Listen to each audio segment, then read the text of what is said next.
Let's talk about similar triangles, chapter 6, class 10th. So, similar figures. What are similar figures? 9th class में हमने congruence किया है. We have done congruent figures, जिनके बारे में आप जानते हो.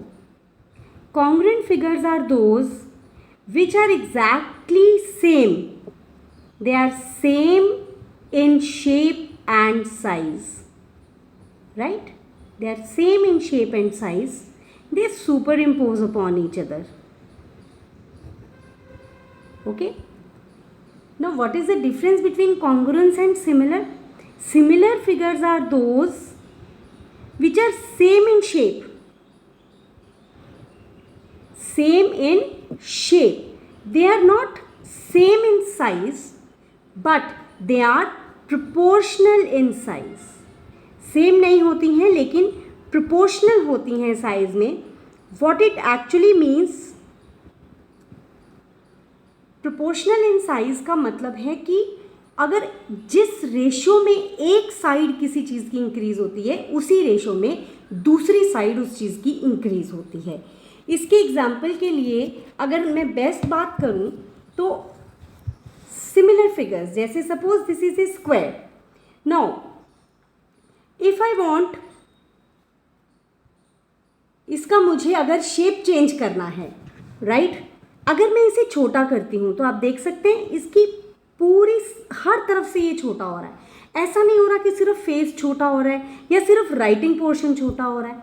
तो ये जो आप नज़र आ रहा है या ये जो मैंने बड़ा कर दिया, दे आर सिमिलर.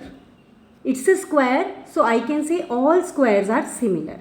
अगर मैं इसको सर्कल कर देती हूँ तो ये देखिए, ये सर्कल, ये बड़ा सर्कल है, ये छोटा सर्कल है, ये एक जैसा जो है वो हर तरफ से चेंज हो रहा है. ऐसा नहीं है कि सिर्फ यहाँ से चेंज हो गया, ओवल शेप हो गया या ऐसा कुछ. अगर मैं इसे रेक्टेंगल कर देती हूँ, let's see, it's a rectangle. अब रेक्टेंगल में जब मैं इसे छोटा कर रही हूँ तो इसकी जिस रेशो में लेंथ चेंज हो रही है उसी रेशो में विड्थ चेंज हो रही है. तो दे आर सिमिलर. ये देखिए, और छोटा कर देते हैं, जिस रेशो में लेंथ चेंज हुई है उसी रेशो में विड्थ चेंज हुई है. बड़ा कर देते हैं तो लेंथ और विड्थ सेम रेशो में चेंज हो रही है. तो दीज आर सिमिलर. तो इस चीज़ को हम थोड़ा सा समराइज करते हैं कि अगर हम बात करें ऑल स्क्वायर्स आर सिमिलर, सभी squares, all squares are similar. क्यों? क्योंकि स्क्वायर्स जो हैं वो सिर्फ और सिर्फ साइड के ऊपर डिपेंड करते हैं. All circles are similar. All circles are similar. क्यों? क्योंकि वो सिर्फ और सिर्फ रेडियस के ऊपर डिपेंड करते हैं. शेप तो उनकी सेम ही है. All lines are similar. All lines are similar because they depend only on the length. लेकिन कॉन्ग्रुएंट होने के लिए उनकी जो साइड है वो इक्वल होनी चाहिए, रेडियस इक्वल होना चाहिए, लेंथ इक्वल होनी चाहिए. अगर मैं रेक्टेंगल्स की बात करूं, all rectangles are not similar. Rectangles के सिमिलर होने के लिए क्या होगा, जैसे मैंने अभी आपको पिक्चर में दिखाया, if this is length, say this is length is 4, width is 2, and I draw a rectangle of length 4 and width 1. Now these are not similar because इसकी जो ये साइड तो डबल है बट लेंथ डबल नहीं है. अगर मैं एक रेक्टेंगल और बनाऊं जिसकी लेंथ हो 2 और विड्थ हो 1, now rectangle A is similar to rectangle C. ये जो रेक्टेंगल है ये इसके सिमिलर है. सिमिलैरिटी के लिए हम सिंबल यूज करते हैं, rectangle A is similar to rectangle number C. Similarity के लिए हम ये सिंबल यूज करते हैं. और कॉन्ग्रुएंस के लिए अगर आपको याद हो, this was the symbol for congruence. तो अब इसमें क्योंकि इक्वल नहीं है, प्रोपोर्शनल होता है, तो सिर्फ ये सिमिलैरिटी आ जाएगी. तो सिमिलैरिटी का मतलब क्या हुआ, टू फिगर्स आर सिमिलर. कब सिमिलर होती हैं? टू फिगर्स आर सिमिलर जब उनकी एंगल्स बिल्कुल इक्वल हों. व्हेन एंगल्स आर इक्वल, क्यों? क्योंकि एंगल्स ही शेप डिटर्मिन करते हैं. When angles are equal and sides are proportional. Sides should be proportional. Then the two figures are similar. Now let's come to the most important figure, that is triangle. So if I say that triangle ABC is similar to triangle PQR, if I say that triangle ABC is similar to triangle PQR, ये कब होगा?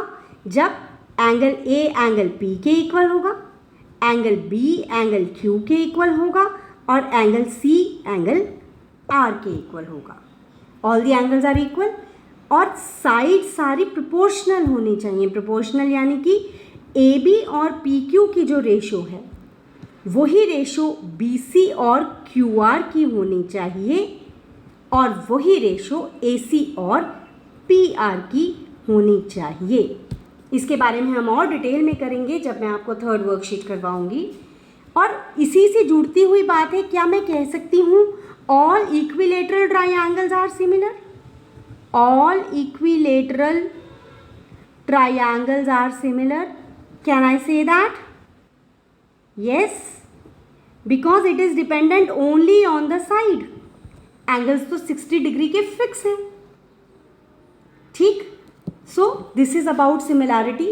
और एक example अगर मैं आपको दूं, if you have seen your photographs, एक ही फोटोग्राफ पासपोर्ट साइज की ले लीजिए, पोस्ट कार्ड साइज की ले लीजिए और बड़ी ले लीजिए, ये आपस में एकदम प्रोपोर्शनल होती हैं.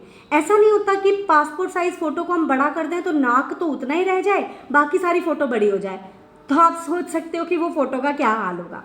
या एक और प्रैक्टिकल एग्जांपल, आप ही के घर में शायद एक बड़ा टीवी होगा, एक छोटा टीवी होगा. तो बड़े टीवी में एक आप माउंटेन देखिए और छोटे टीवी में उसी माउंटेन को देखिए, तो छोटे टीवी में भी वो माउंटेन उतना ही ऊंचा लगता है जितना बड़े टीवी में लगता है. तो अगर एक फेस है तो वो जैसा बड़े टीवी में आ रहा है उसी को बिल्कुल प्रोपोर्शनेटली छोटा कर दीजिए तो वो छोटे टीवी में आ जाता है. तो ये हैं आपके पास एग्जाम्पल्स जो हैं सिमिलर फिगर्स के. Now let us come to the worksheet. हम वर्कशीट देखते हैं. Exercise 6.1. Here it is NCERT exercise 6.1. Now you can do it with me. Can I say all circles are congruent or similar? All circles are similar. Congruent होने के लिए क्या करना पड़ेगा? उनका रेडियस सेम होना पड़ेगा. All squares are congruent or similar? All squares are similar. Congruent होने के लिए क्या होगा? उनकी साइड सेम होना पड़ेगी. All dash triangles are similar. Isosceles या इक्विलेटरल? आइसोसलेस ट्राइंगल तो ज़रूरी नहीं सिमिलर हो क्योंकि उनके एंगल्स डिफरेंट हो सकते हैं, लेकिन all equilateral triangles will be similar. क्यों?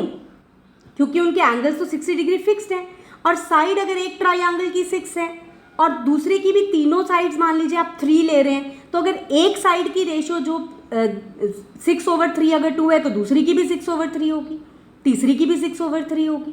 अगर एक की A है दूसरे की B है तो एंगल्स तो इक्वल हो ही गए. Ratio A/B, A/B, A/B. तो इसलिए all equilateral triangles are congruent. Fourth part, two polygons of the same number of sides are similar. Polygon क्या होता है? Any close figure of many sides. Triangle is the smallest polygon, right. And वैसे poly means many, so triangle के ऊपर वाले जितने भी हमारे पास होते हैं क्लोज फिगर्स हम उन्हें पॉलीगन्स कह देते हैं. तो ये कब सिमिलर होंगे? If their corresponding angles are equal. Angles equal होने चाहिए and their corresponding sides are proportional. Sides proportional होनी चाहिए. ये हमने अभी डिस्कस कर लिया है. ठीक है. Now question number 2, give 2 different examples of a pair of similar figures. Similar figures के एग्जाम्पल आप दीजिए. All the circles are similar, all the squares are similar, ऊपर आ चुका, फिलिप्स में आ चुका. All the equilateral triangles are similar, right. So these are similar figures. And non similar figures, a rectangle and a square, they are non similar figures. Two scalene triangles, they are non similar figures. A triangle and a square, ये example हो गए non similar figures के, जिनकी shape ही same नहीं है तो size कैसे same होगा, है ना. A rectangle with dimension 6/4 and a rectangle with dimension 6/3, they are non similar. Now let's come to question number 3. State whether the following figures are quadrilaterals are similar और not. अब आप इन दोनों को compare कीजिए. अगर हम साइड्स की बात करें तो PQ और AB की रेशो 1/2, ये 3 इसका डबल है. यहाँ पे 3 इसका डबल है, CD SR की डबल है और DA SP की डबल है।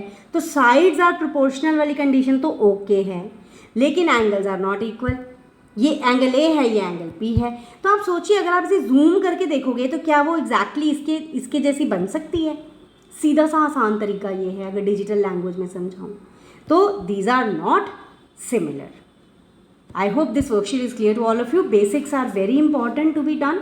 तो ये मैं पूरा चैप्टर एक्सरसाइज बाय एक्सरसाइज लेने वाली हूँ।